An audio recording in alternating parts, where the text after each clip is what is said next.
G'day, Troy Dean from WP Elevation, and welcome to episode 74, I believe. 75! Welcome to episode 75 of the WP Elevation podcast. Our feature guest this week is Joe Pulizzi from the Content Marketing Institute. And yes, I'm still using the new iXY stereo microphone here plugged into the iPhone with a little windsock on top of it. I feel like a real game show host. Joe Pulizzi is from the Content Marketing Institute. I've been following Joe for years now on his blog. He puts out loads and loads and loads of great content, as you would expect, being from the Content Marketing Institute. And they also run events all around the world. In fact, I didn't realize this, but they are pretty much an events company. Like 50% of their revenue comes from running content marketing world all over the place, which is fascinating in and of itself. I speak to Joe about the importance of speaking in front of people, whether that's via webinar or in person or on a blog or on a podcast. I talk to him about why he named the Content Marketing Institute the Content Marketing Institute, and also talk to him about sponsorship. And isn't it weird that if you're a company and you're running a podcast or putting on events that you get other companies to sponsor you because you're already making money out of the podcast and the events? We had a very interesting conversation about that. And we also talk about the importance of having an opinion, which is something that I'm a big fan of. James Fulton from WP Elevation is still sitting here next to me watching us do these intros, which is kind of fun and weird at the same time. Anyway, without further ado, let's go and meet Joe Pulizzi after our little intro. Stay with us. Let's elevate. This is the WP Elevation Podcast, helping WordPress consultants elevate. Hey, this episode of the WP Elevation Podcast is brought to you by Video User Manuals, which, if you don't know by now, is a plugin that you install in your clients' websites, and it puts about 85 video tutorials in your client's WordPress dashboard to teach them how to use WordPress, WP SEO by Yoast, WooCommerce, and Google Analytics. Frankly, if you're teaching your clients how to do WordPress any other way, you're a numpty. You should check out the plugin at videousermanuals.com. You can get it for $1 for your first month and try it out on your clients' websites, and then it's $24 a month after that for an unlimited amount of client websites, which frankly is just ridiculous. Anyway, as I said, check it out at videousermanuals.com. This week, Joe Pulizzi is from the Content Marketing Institute. He's a very animated, very magnetic guy to interview. I had a great time interviewing Joe. We could have talked for hours. He's from the Content Marketing Institute, and I've been following him for quite some time. And we speak a lot about making his transition from being an employee to being a freelancer and being a business owner and starting and growing his own business, and where their revenue comes from, what their business model is, whether it's client services or products, and the importance of content marketing. And I love that most of his answers to the elevation round are the same answer. So you'll have to stick around and find out what that answer is. I'm also giving away a copy of Joe's latest book called Epic Content Marketing. And what I didn't announce in the interview is how you enter that competition. So I'm going to tell you right now, in order to enter this week's competition, you need to put a comment underneath this video, which is at wpelevation.com/Joe Pulizzi. That's JoePulizzi. And tell Joe the number one problem you have with getting content from clients. And Joe will swing by in a couple of weeks and award the prize, and I will send whoever wins a copy of Joe's latest book, Epic Content Marketing. So, without further ado, let's go and meet Joe Pulizzi. G'day, Troy Dean here from WP Elevation, and I'm very pleased to have with me all the way from the US of A, Joe Pulizzi. Hey Joe, how you doing?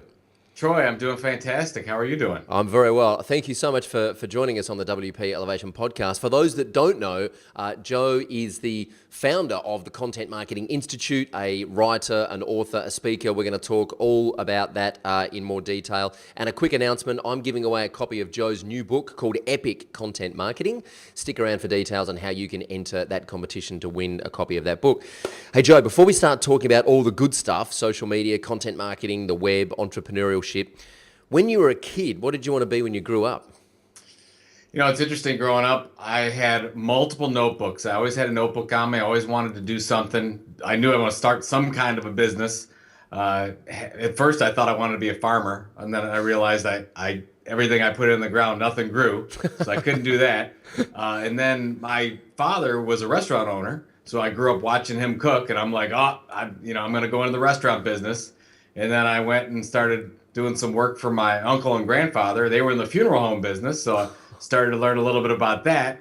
So knew something around owning a business, being an entrepreneur. So that was why it was so special in 2007 when I started my own gig. It was it was something that I wanted to do for a long time, and finally, took the leap.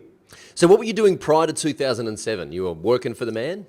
Working for the man, you got it. Got my master's at Penn State University in the middle of Pennsylvania, and then I did a couple odd jobs trying to find something just to pay the bills, and worked for a company called Penton Media. If you're not familiar with Penton, is the largest independent business publisher in North America. So they publish about 150 different magazines in all kinds of markets, and I ran the content marketing group or the custom media group for Penton. So if a customer didn't want to advertise, they basically sent them over the wall to us, and we tried to figure out how we could create products and services for them around content marketing services. Gotcha. So at what point did you, I mean, it is a scary thing to step out on your own. What gave you the, what put you in the headspace where you just took the leap? Boy, it's interesting. I had a heart to heart with my wife, actually. I mean, it's something I'd wanted to do forever, and there's always an excuse, right? You can always say no. I mean, my kids were 2 and 4 at the time. We got kids, we got bills. It's not the right time. She wanted to stay home with the family, all that kind of stuff. And finally, there was some stuff going on at work where Penton was bought out by another company. And I thought, well, if there's going to be a time, because there's a whole new regime coming in, I was going to report to a new person. I said, well, now is the time to do it. And we sat in a room, my wife and I, and we said, okay, here's the date. It was March 31st of 2007. I said, that's going to be the date that I leave. And that was my last day at Penton. And, the next week, April 2nd, 2007 is when I started the company. So, it's just, finally, after so many, I should have started it way sooner, Troy. It should have been 10 years before, but finally got to a point where I was feeling comfortable. I had a good idea, thought it was a good idea, and then took the next step from there. I'm curious about what kind of prep you'd done to launch Content Marketing Institute, because that would have been around about the time that I was kind of getting into building websites for clients, and I started my agency in, mid 2009. Went from freelancer to agency, and by then you guys were in full steam, and I knew exactly who the Content Marketing Institute was, and I knew who you were, and I was following your blog, and I was learning as much as I could from you. Here we are some, 6-7 years later, and I'm finally got you on the podcast. But I'm curious. It's about time. Yeah, exactly. I'm curious, and that's a whole other story, but I'm curious, what kind of prep had you done when you did you literally just walk out of Penton Media and go, well, here I am now, I'm going to start a new company? Or had you kind of been doing some prep on the side in preparation for that step? I actually created a business plan. I created a strategic business plan. I thought it was the greatest thing ever. Did all the research, went to some mentors who were business owners and did the whole thing and put together a 40-page business plan that as soon as I started the company, I put it in a drawer and I never looked at it again. So a lot of value that worked out perfectly well. I mean, the biggest thing that I do now that I learned from that is I write down my goals. And I started doing this shortly after I launched the business. I write down all my goals and I review them almost every day. So I know what are my financial goals, what are my spiritual goals, what are my family goals. I know what those are, and I review them all the time to make sure, am I on target? Is what I'm going to do today, does it make sense with what those goals are? Maybe I shouldn't be doing this email because I'm not going to accomplish the goals that I want to get accomplished today or tomorrow or whatever. That's super important. So from that business planning process, the actual act of writing it down and making it real is important. Now, the actual business plan itself, probably not all that important, but I did learn something from the activity. It's a very humbling experience reaching out to mentors and getting advice from people and kind of going cap in hand and saying, listen, I really don't know what I'm doing. I want some help. I've got an idea, but you're obviously more experienced. I know I've personally found that challenging, that kind of humble act, reaching out and asking for help from mentors. Is that kind of a struggle that you went through, or did it seem like a perfectly natural thing for you to do?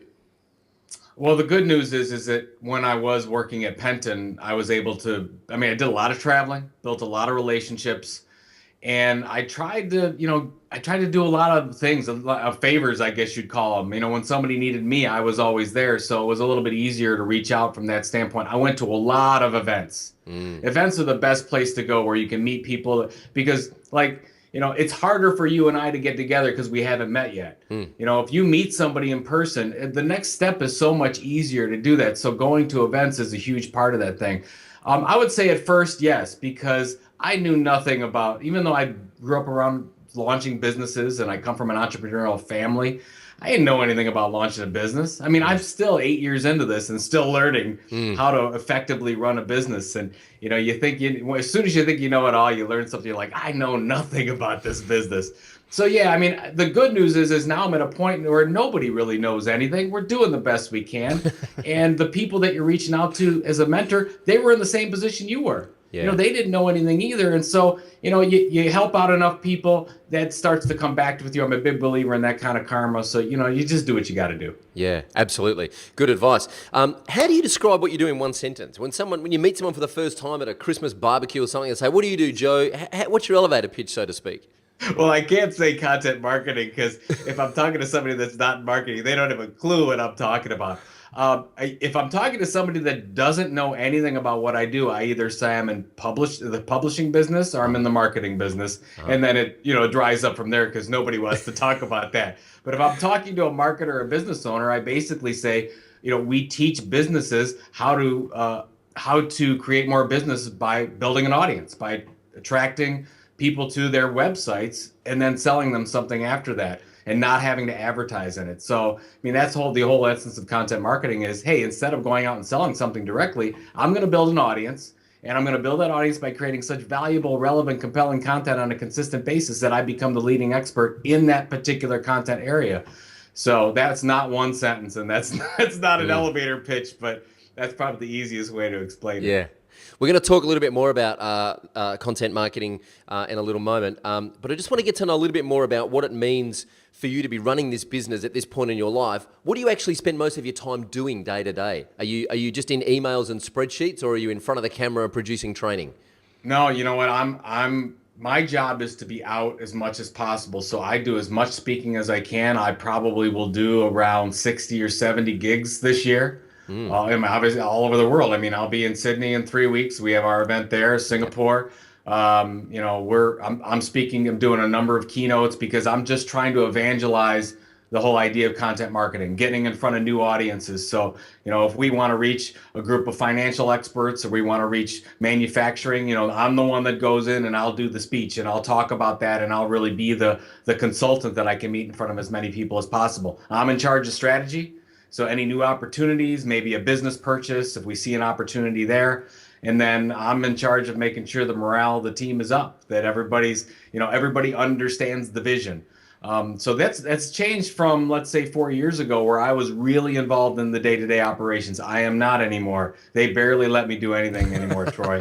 They don't give me any responsibility. They're like, Joe, if somebody needs to learn about content marketing, they throw Joe out there. If something needs to get done with the content, it's not Joe. Right. So, I mean, I love that role because I love my team. They're fantastic. And, I know what my role is. And my role is to just keep building this thing up so it grows into the biggest thing possible.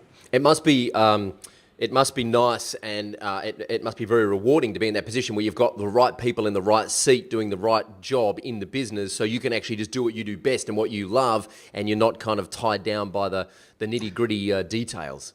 The interesting thing, Troy, the hardest part was letting go of things. Yeah, right. Because I'm a control freak. Yeah. And I like, for example, and you know this because we were dealing with my team. I used to control my calendar. Now I don't. Yeah. I can't. I'm actually not even allowed to touch my calendar. Wow. When things are due on a content standpoint, the team's really good about making sure Joe knows exactly because they know that I'm gone all the time doing my thing. But yeah, it was letting go of that and really believing and trusting in my team. And you know what? Letting them fail a little bit too. Yeah. Letting them figure it out. And they became confident, and with their confidence, then we brought on new people, and it just spirals ahead. It's really cultural in nature. It's really interesting you mentioned that. I've been kind of letting go more and more of control and letting our team fail as well. And I actually find it really rewarding. And I think it's because I've been learning over the last 76 or 77 episodes of this podcast. I've heard this so many times that it's just now, it's like I've been brainwashed by people who are doing it and succeeding. It's the best thing about having a podcast is you get all this free consulting all the time. Oh my gosh. Hey, you know what? And that's the one thing I didn't, because Robert and I are in episode 68 or 69 of our podcast. And what's amazing is because we cover the news every week, we don't even have to look for the news anymore because our audience sends it to us. It's the greatest thing ever. So, I mean, I totally agree with you about that. I can't remember. Oh, I heard you and Jay Bear on Michael Stelzner's podcast recently. Oh, sure. I was listening to. And I was doing a little bit of research. I wanted to kind of get to know you a little bit before I had you on this show. And that's the amazing thing about podcasting is that I feel like now I know all these people all over the world because we've kind of hung out and shared some experiences together. When did podcasting for you become something that you just knew that you had to do and you had to embrace? Because you have embraced it. I mean, you've got a podcast network. We haven't done. Oh yeah, we went off the deep end in our belief about podcasts. You know, what's interesting is Michael Stelzner. He's the one that was on me. You know, like I sort of convinced him to do an event. He's been convincing me to, do the podcast. And for all the time, he said, Joe, our podcast is going gangbusters. You have to do one. You have to do one. And then I was against it because I'm like, I don't want another thing to do. I don't need more activity.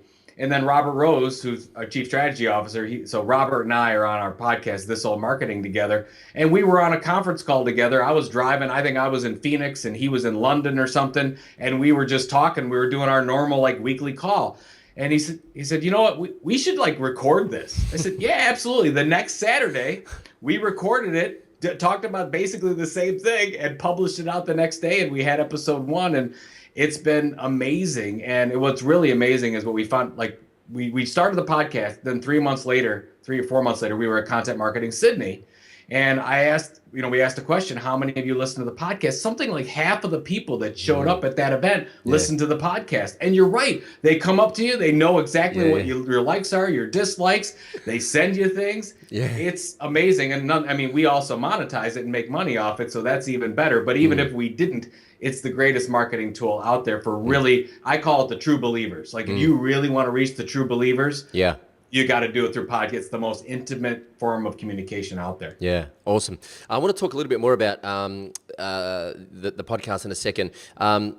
Before we get there, what's the one thing that keeps you awake at night besides your 2 kids? No, they're older now. I mean, they're 11 and 13, so it's fantastic. You know what? Nothing really keeps. I feel really confident. I guess the one thing that I would change, if there was one thing, is, I don't know if you're familiar with United Airlines. Yeah. United Airlines, I'm in Cleveland, Ohio. We do our biggest event, the biggest content marketing event here in Cleveland, and United left Cleveland as a hub. It's harder to get into Cleveland. That affects my business. Right. So I'm out working all the time, talking to a lot of people to figure out how we can get more airlift into this city, because I don't want, if you're coming from Sydney and you want to go to the event, you might have a couple puddle jumpers to take just to get into Cleveland. Yeah. I don't need to set any more barriers for you to get there. So that's something that's not really in our control. But if I can go out and talk to the leaders of this area and keep talking, so that's one thing that does concern me about the future of my business. So. Wow, that's kind of a much bigger issue than what I hear from most entrepreneurs on this show. Yeah, I need more airlines. We're trying to get an airline to get more planes into the state, Exactly. What do you do when you're not working? How do you stay balanced and not not explode? Man, in the summer I go golfing. I work out every day. I run 2 half marathons a year. Wow. Spend a lot of time with the kids, as much time as possible. My oldest loves Lego bricks, so we're building Lego bricks all the time. He likes to do computer programming and stuff. My youngest loves sports, so we're really into basketball right now. So since LeBron James came back to Cleveland and he's with the Cleveland Cavs, we're all into basketball. As much time with the kids, because now we're on the downside. 5-6 years they're going to be out of the house. I don't have a lot of time with them. Wow. So I'm trying to spend as much time. So that's one reason why during the summers, our summer is June, July, August in Cleveland, Ohio, and I stay home. So once I have a trip to Norway the first week of June, I am home until Content Marketing World the second week of September. I don't go anywhere, and we have a lot of family time. Cool. So I want to talk a little bit more about Content Marketing Institute, because when I sort of first discovered the Content Marketing Institute, I knew what content marketing was, but no one had really kind of owned that corner of the room. And I learnt this from Dan Kennedy, who once said, you know, and I'm sure he didn't make it up. I mean, this has been around since the Roman Empire. All this kind of stuff's been around since the Roman Empire. But he said, if you want to own a category, the best thing to do is to invent that category, right? And I was watching what you were doing with the Content Marketing Institute. I thought, this guy's very clever because there's no one else in this space. Everyone's talking about content marketing, but this guy started the Content Marketing Institute. So instantly, you are the number one in that space, right? So my question is, and for a lot of people listening, how the hell do you have the kahunas to go, well, you know, everyone's talking about this, I'm just going to start the institute and own that space? It's so funny. It's funny to hear you talk like that. I mean, it's there is some truth to what you're saying. So I've been I started in this industry in 2000. It was not called content marketing. It was called custom publishing, custom media in the States. In Europe, it was called customer media or customer publishing. Nobody liked those titles, but that's what it was. And then as publishing morphed into more online, nobody liked that. Chief marketing officers didn't like that title. Marketing directors didn't want it. They didn't even know what custom publishing was. So as I was talking, I was going on sales calls, talking with all these people, and I'm like, nobody likes what I'm calling. If I go in and say, oh, I want to sell you custom publishing, the door is already shut. They don't even want to talk to me about it. I'm like, I've got to come up with something. And then, I just did a little common sense stuff, Troy, where like if you're talking to marketers, you have to call what you do marketing or they don't think it's relevant. We're very simple people, us marketers. So I said, oh, okay, well, content and marketing, we should just call it content marketing. And I don't know if I coined the term. I've been using the term since 2001. A lot of people give me credit for that. I don't know if I came up with it. I probably was the one that produced it to a point where people started to say it's a thing. So in 2007, my first blog post, which April 26th, 2007, was why content marketing? And I went through like, this thing has always been there. Like that was that post that I basically talked about the different definitions, and we're going to call it content marketing from that point. And from then on, there was no question. That was the industry. And then what was really cool in about 2008, people like Brian Clark from Copyblogger got on board, and he started calling it content marketing, and he didn't even like the term, which was so funny. He didn't want to call it that, but he did because that's what people started calling it. So, my advice to your audience would be, if there is some ambiguity around a certain thing that you're doing, I think it's completely okay to say, this is what we're calling it now, as long as it makes sense. Run it by a few people. Do your, look at your Google Trends analysis and see if there's some rising terms around it or some opportunities there. And this is not anything that, only our group has done. HubSpot did the same thing. And we all know HubSpot, right? They did the same thing with inbound marketing. Nobody was using inbound marketing. And then all of a sudden they said, oh, this is inbound marketing. It's always been this way. So it's just funny that content marketing, inbound marketing was sort of doing the same thing where we were just taking over a term. And of course, now if you type in any term in content marketing, we come up for it because we've got the most history around that topic. And so I think that if you look at what your content niche is for any of the audience members listening to this, you can really start to figure out, well, what are we calling? What are we doing? I think it's completely okay if everybody's calling it something different. And I think the thing I've seen this happen so many times where you can see that somebody is trying to coin a phrase purely just to own the market. And then you can see where it kind of happens organically, where the Content Marketing Institute, and I don't mean to, blow smoke where it doesn't belong, but you can see that it's an organic thing. It's not a stamp that you invented just in order to own that corner of the room, that it was something that evolved organically. And HubSpot have done the same thing with inbound marketing. So I'm still, so this, your profile online, you speak, you write, you're an author.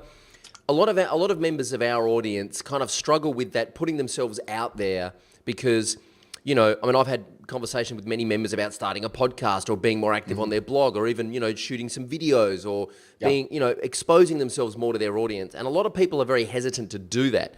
Do you have any kind of advice for people who are a little bit shy or a little bit scared of putting themselves out there? And in fact, maybe, what are the benefits of having a more public profile?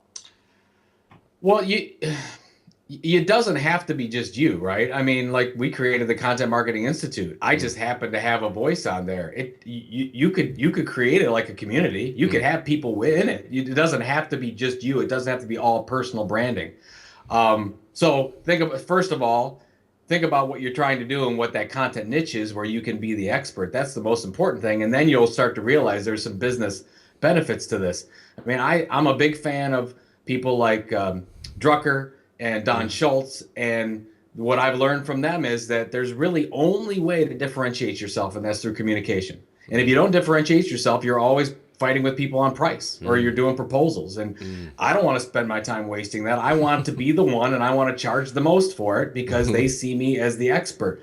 So if you are an entrepreneur or you've got a small team, regardless of whether your personal brand is there or not, you have to figure out, okay, what's the niche that we can really be the leading expert in the world? And then you can figure out what makes the most sense for you, how to tell that story.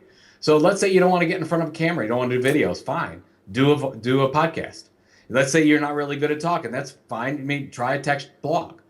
Maybe you're really good at design. Do infographic series, do white paper, do reports. I mean, do a print magazine, do a newsletter. It doesn't matter. And you could tell that story a lot of different ways. The goal is, though, you have to build an audience, and you want to build a relationship with that audience so that you can really sell whatever you want to that audience because they begin to trust you. It doesn't happen immediately. It takes time. All the examples you look at, like your copy bloggers of the world, like Moz, who did this kind of strategy, it took 2-3 years to do that, but now they're the unquestioned leaders in their industry, and they've got a full team behind them. I mean, copy blogger is a brand. It's not Brian Clark. If you notice, Brian Clark's not seen very much on Copy Blogger anymore. He's doing a lot of other things. He's doing a lot of strategy. So if you're scared, you know what? We're all scared. I get scared to put myself out there. I mean, the first time I got a negative review on Epic Content Marketing, I went ballistic and I wrote back. I did, which I shouldn't have done, but it's there. It's on Amazon. You can see the stupid things that I wrote on there. You just sort of, you got to learn to just, we're so critical on ourselves. You got to sort of let that kind of fall off your shoulder. But there's so much opportunity right now. That's the thing. Since there's no barriers to entry, we can all publish our own content. We can all build audiences. We have access. We have access to each other like we've never had before. I think that right now is gold rush time, like real estate days. Like, I really believe that if you can move in the next 18 months, I think that you're really building an asset for the long term. And the longer you wait, the harder it's going to be. I think it's Susan Jeffries who wrote the book Feel the Fear and Do It Anyway, which is a little mantra that, because, you know, everyone I've spoken to who has either got a successful podcast, or Brian Clark I've had on the on this podcast, some of the other names in the WordPress space like Chris Lemmer, some of the real big hitters of the space, they all admit to having imposter syndrome at some point and feeling nervous or feeling scared of putting themselves out there and having an opinion, but they just manage to embrace that fear and do it anyway. And the payoff is, you know, definitely worth the investment and worth getting through that fear. You got to do it, but start somewhere. You don't have to start by doing, going out and speaking in front of 2,000 people. You can start it by actually doing a podcast and practicing. If you're happy enough with it, produce it a little bit and, send it out there and see how it goes. It's just amazing what can happen, but you don't learn. I mean, the first thing, like my first year of blogging is a disaster. I mean, I thought my writing was terrible when I look back on those, and then I'm sure 4 years from now, I'll look back on my writing that I did yesterday, and that's awful. So we just learn and we evolve, but you got to start somewhere. I'm looking at I just want to talk a little bit about the business model with Content Marketing Institute. You guys do, you have some training products online. You also do some consulting. You've got sponsorship in the podcast. Is the focus on productizing, or is the focus on client services? No, the focus is not on client services. Right. There's only one. We do about 2%, 3% of our total business is consulting. And the only reason why we do that, Troy, is so we can keep our ear to the ground and have a better understanding of what's going on. We don't need to make a profit off of that. We just want to be involved in projects so we know what's going on. Most of it's training and advisory. 50% of our business is events. So Content Marketing World is the largest part of our business. Rather large. We'll have over 100 exhibitors at that event this year. Between 3,500 and 4,000 people from 50 countries will come into Cleveland for that event. We have a West Coast event, Intelligent Content Conference. We do the Sydney and Singapore events. We have a lot of online events. We do, I think last year we did something like 50 webinars that were all sponsored. So from a product standpoint, our product is the event. So that's what we're focusing on. We do have online training and those types of things, but really, if you look at the model, our model is to do all kinds of other things, webinars and training and everything. Everything leads to the event. That's what really funds everything else we do, all the research we do, it funds everything. So that's what everybody knows. We know we want to attract subscribers, we want to keep subscribers, and ultimately, if we can wrap them in 3 or 4 pieces of content. So get them signed up for our magazine, Chief Content Officer, have them signed up to the blog, download our research, go to a webinar. We've just taken their chances for going to our event 100-fold. Wow. So that I want to be the octopus of content. I want to wrap our customers in so much wonderful content that they would never think of going anywhere else for their education. And that's what we're trying to do. But yeah, the business model is almost solely around the events. And just so you know, I don't know if you're interested, but 70% of our revenues from that event comes from registration and 30% from sponsorship. That I was going to ask that actually, because I think I know the answer to this question, but I'd like to hear it from someone who does this.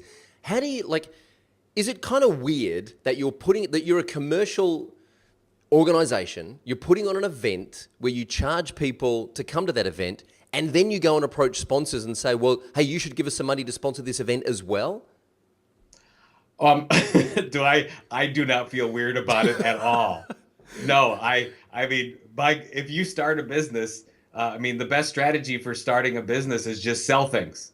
I mean, you just, whatever you need to sell to make money. I mean, in 2009, when the business wasn't doing all that well, I almost had to go back and work for the man. At that point, I just needed revenue because I needed to feed the kids. Yeah. So it really doesn't, you do what you got to do. No, for events to really work, you need the ecosystem of the learners there, and you need the technology providers. You need the tools there. Right. So it makes perfect sense to do that. And I'll tell you what I love about, you might think it's a lot of money. I don't even think it's a lot of money to have a booth at our event, but I go up to them afterwards, and a couple days later they say, Joe, we closed a 6-figure deal at the show.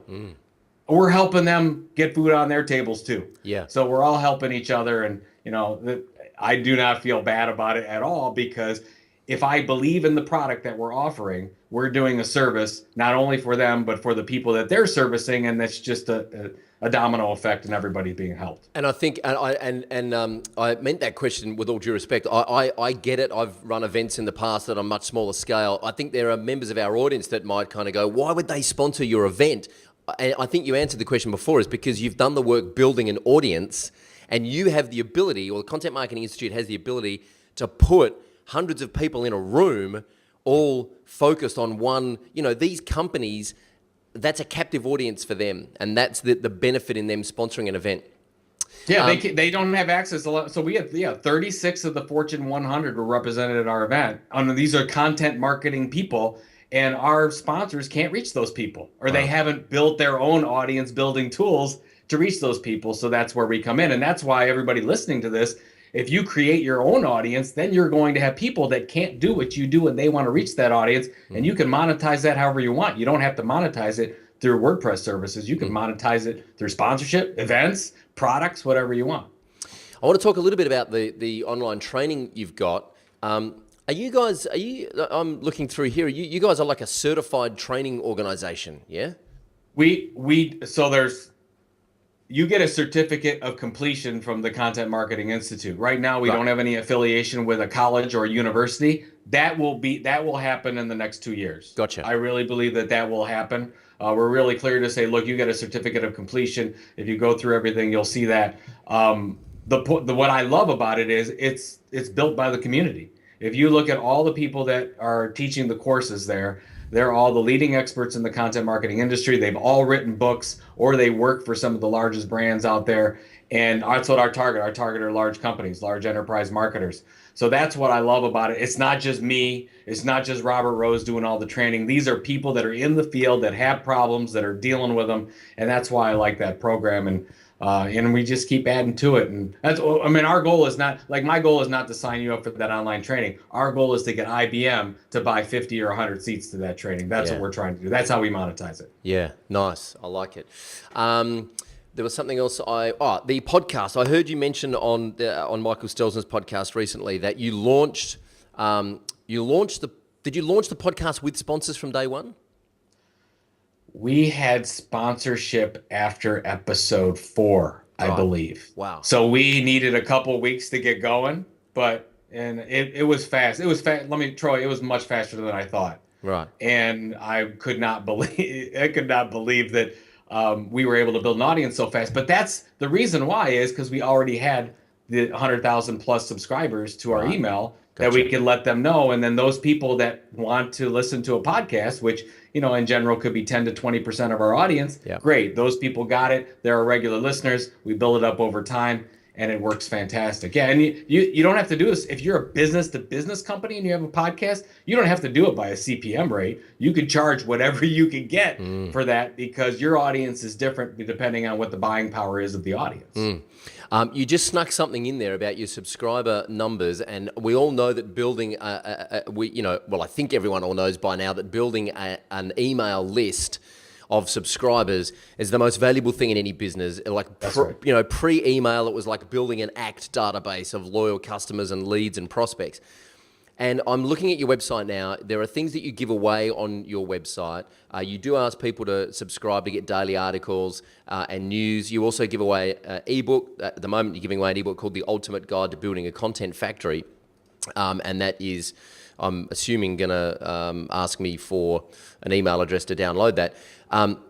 HubSpot do this very well as well. They give away a lot of free stuff and use email address and use email capture.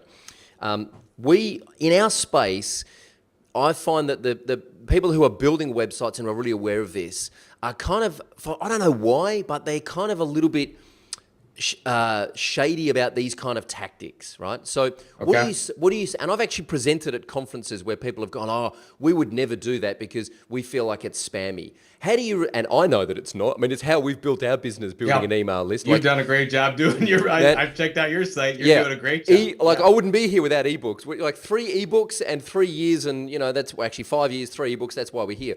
But how do you answer that question when someone says, oh, we would never do that because that's a bit shady?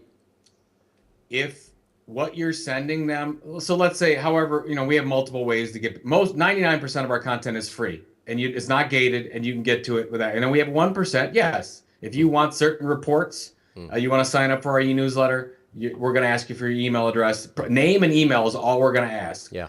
If we send you something of value, how can it be spammy?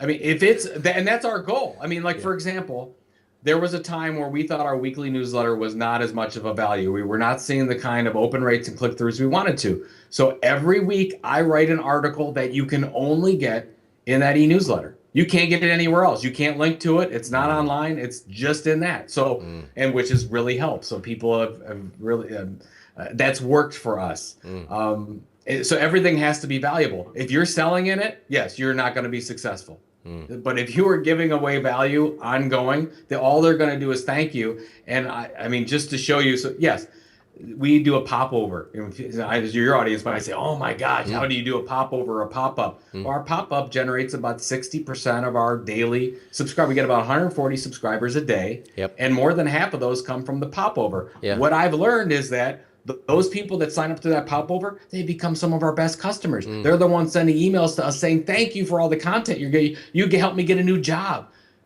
It's not spammy at all. All we're doing is trying to help. So the other thing that I would say is you've got so many of your audience probably building a following on social media. And the problem is that you don't own that audience. You can't control that audience. You don't own any audience, but you can't control it. So you're putting money into Facebook and Twitter and LinkedIn and God knows what, but Facebook could just say, okay, you don't have to get access to that tomorrow. LinkedIn could do the same thing. At least with email, I have some control. If I sign up people to my print magazine, I have some control over that. And if you can't build an audience, you don't have a business model, in my opinion. A new business model, the one you and I are talking about, you can't do it without an audience, and email is at the top of that subscription hierarchy. I couldn't agree more, and I hope that answers everyone's question. I hope that answers the question that I continue to have with our members. Is the best time to start building an email list was yesterday. The second best time is now. Yeah, just send them something valuable. They'll always thank you for it. Now you write a column for Entrepreneur.com and LinkedIn. I do. How did the LinkedIn column come about? Because I imagine they're not just kind of like asking anyone to write columns. I imagine you need to kind of. It was interesting. The LinkedIn, I became a LinkedIn influencer. Just because of my associations in content market. LinkedIn was sponsor of ours. So they bought Exhibit at our space. They sponsored a lot of the things that we're doing because they believe in content marketing and they have products that they're selling around content marketing services. And they said, Joe, we want somebody to write on marketing, and would you be one of our influencers around marketing? And so I said yes to that. And then the entrepreneur thing, same thing, came aboard. And it's not that big of a deal, but like when you build a platform like you and I have built, you get offers every day to do this. I mean, I've gotten offers to write in most of the publications in the industry because you're credible and you're recognized as the leader. And not that I think I am the smartest. I absolutely am not. There are so many much smarter people that know this field better than I do. I might be one of the better ones at promoting it, at selling it a little bit, at getting myself out there. But I mean, and again, it's reaching a new audience. So people go to Entrepreneur on LinkedIn and they see my stuff and they go through. And if you go to any of my LinkedIn articles, you'll follow through and say, oh, there's Joe's subscription link. Absolutely. Because we're trying to build an audience, because I know that if we don't have that email audience, we can't do anything else we're trying to do. Awesome. I love it.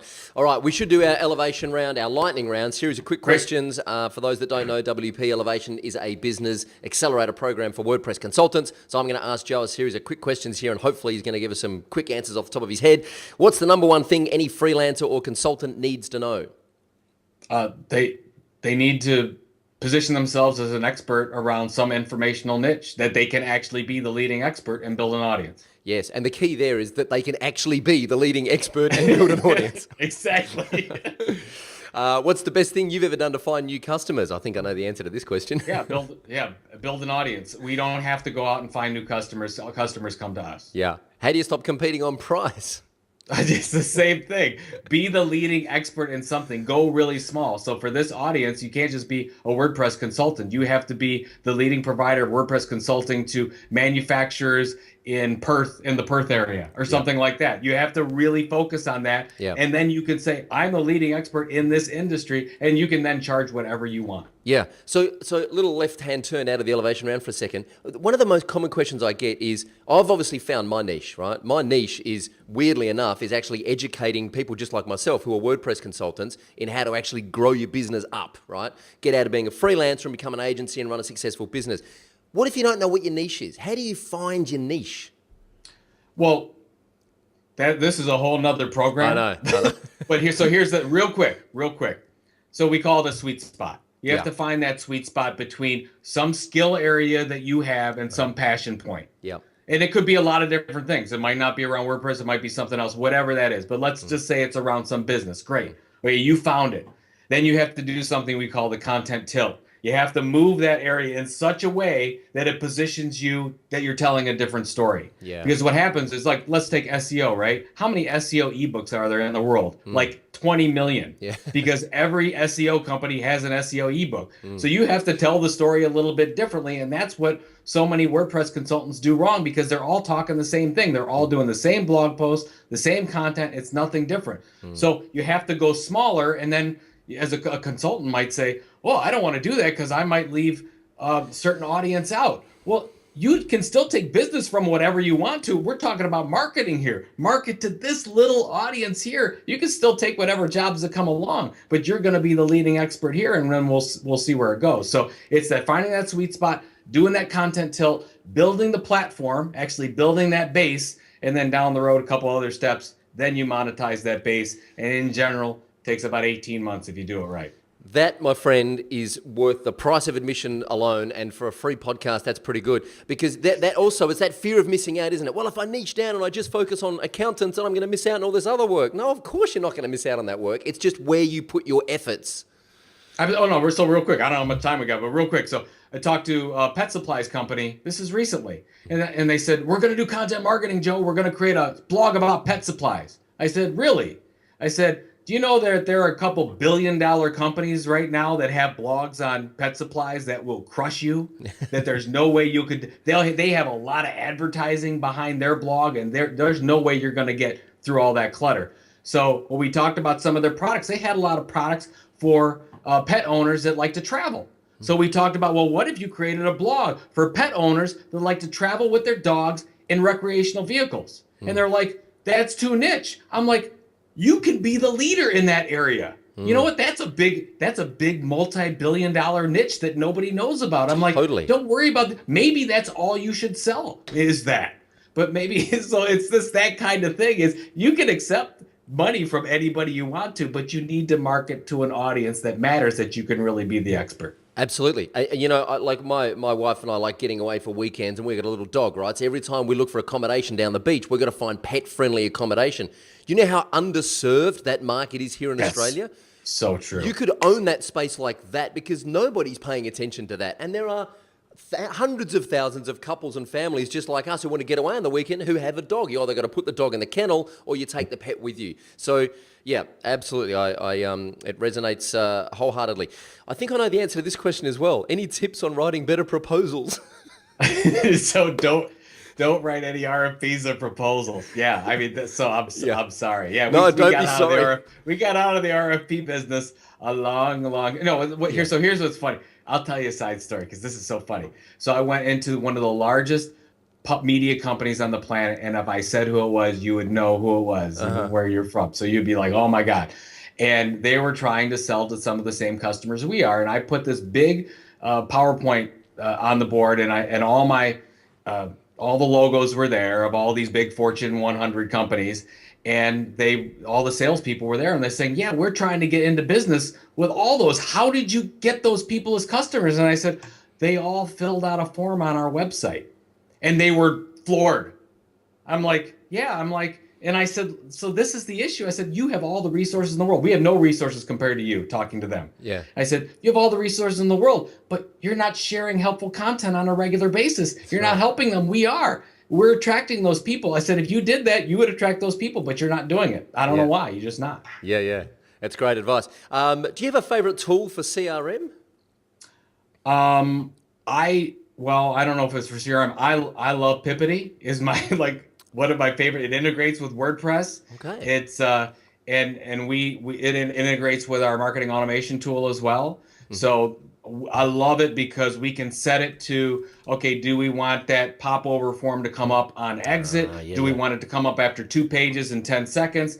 Do we don't want to show it again after 60 days if they close out? I love that tool. That has generated, well over 50,000 subscribers to our site. Wow. And I don't know what we'd do without it. So definitely, and then of course it integrates with our CRM system. Cool. Salesforce. But yeah, Pippity, love it. So you're using Salesforce for your marketing automation stuff? We use Acton for our marketing automation, and we use Salesforce for our CRM. Okay, interesting. Acton, I'm not familiar with that one, but we'll add that to the list. Us guys in the WordPress space, man, we love shiny widgets. We can't get enough of them. So I'll add that to the resources as well. Okay, what is the best way to keep a project on track? Project on track. Set proper expectations with the client and put those expectations into your agreement. What I've seen more happen on client services side is they talk about, client went over on hours, did this, whatever. I said, well, did you have all that stated in the agreement? No. I said, well, the client can do whatever they want there because you didn't say what the expectations were. Charge them for that. Yeah. Charge them for that. I'll tell you what, if you say, hey, if you don't do this, this, and this, and you put it in the agreement, they will do whatever you want to do because they don't have it in their budget for their PO. So anyways, set the right expectations up front, get all that into the agreement, and you'll have clear sailing. Yeah, absolutely. I think I know the answer to this as well. Any ideas for getting referrals from existing clients or customers?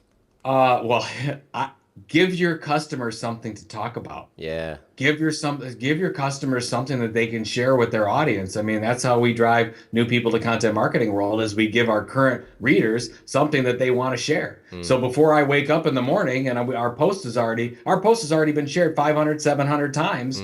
And these are what I would call our current customers.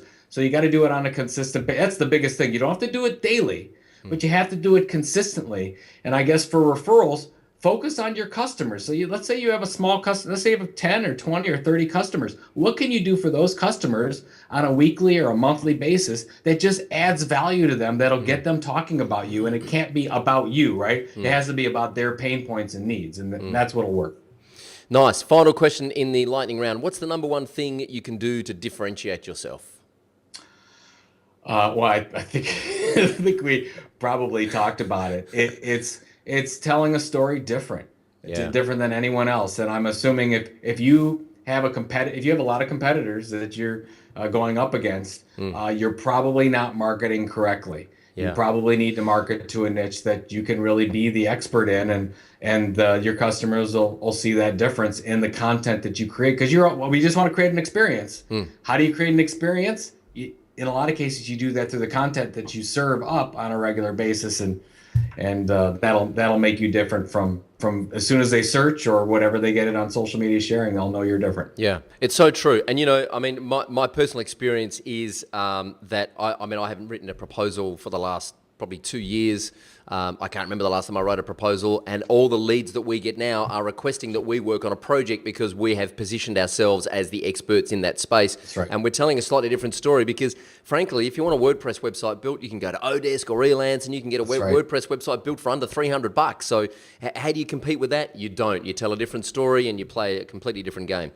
That's exactly right. All right, let's do this quick competition announcement before we wrap up. As I said, I'm giving away a copy of Joe's latest book, Epic Content Marketing. Now, in order to enter the competition, Joe wants to know, what is the number one challenge you have getting content from your clients? And is that right? Is that have I phrased that That's correctly? a good one. Yeah, getting client. Yeah. So let's say the way you put it is perfect. Let's do that. Cool. So leave a comment underneath this video, which if you're just listening to this, you can find the show notes in this video at wpelevation.com/Joe Pulizzi, all one word, JoePulizzi.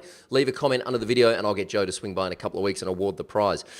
Hey, Joe Pulizzi, thank you so much for spending almost 50 minutes here with us on the WP Elevation podcast. I really appreciate it. It's been an absolute honor to finally chat with you, video to video after following you for so long. Well, will you have me back? Absolutely. And All in right. fact, I got a new book coming out in which talks about just for entrepreneurs and small businesses. So it's coming out in September, called Content Inc.